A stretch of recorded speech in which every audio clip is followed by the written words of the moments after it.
ব্যক্তিদের জন্য নভেম্বর কি নিয়ে আসছে, মিথুন রাশির ব্যক্তিদের জন্য নভেম্বর কি নিয়ে আসছে। ওকে, 2 অফ কাপস। আবেগ, ইমোশন, ভালোবাসা। ঠিক আছে, আপনার ভালোবাসার মানুষ আপনার দিকে আসছে। যে ভালোবাসা হারমিট হয়ে গেছিলো, যে ভালোবাসা থেমে গেছিলো, সেই ভালোবাসা আবার অ্যাক্টিভেট হচ্ছে মিথুন রাশির ব্যক্তিদের জন্য। সেকেন্ড মেসেজ দেখে নেব। Night of cups.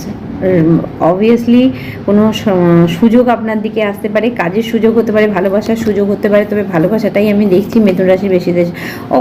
O 4 of cups.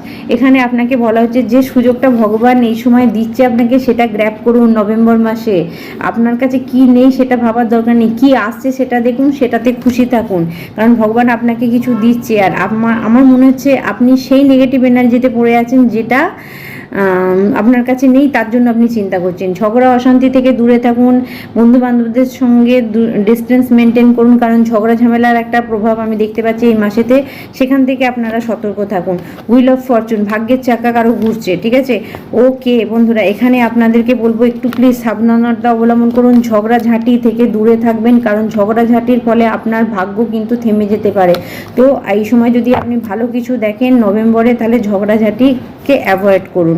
ঠিক আছে, মানি, টাকা পয়সা আপনাকে জমাতে বলা হচ্ছে, বেফালতু খরচা বন্ধ করুন, নিজের কিছু জমান। আর যদি আপনার কোনো শখ থাকে তাহলে সেটা অল্প টাকা পয়সা খরচা হলে সেই শখটা আপনি মেটান। ঠিক আছে, নাইট অফ পেন্টিক্যাল, আপনার দিকে টাকার ফ্লো একটু কম হতে পারে, মানে টাকার ফ্লোটা কম হতে পারে, কিন্তু আসবে টাকা আপনার জন্য।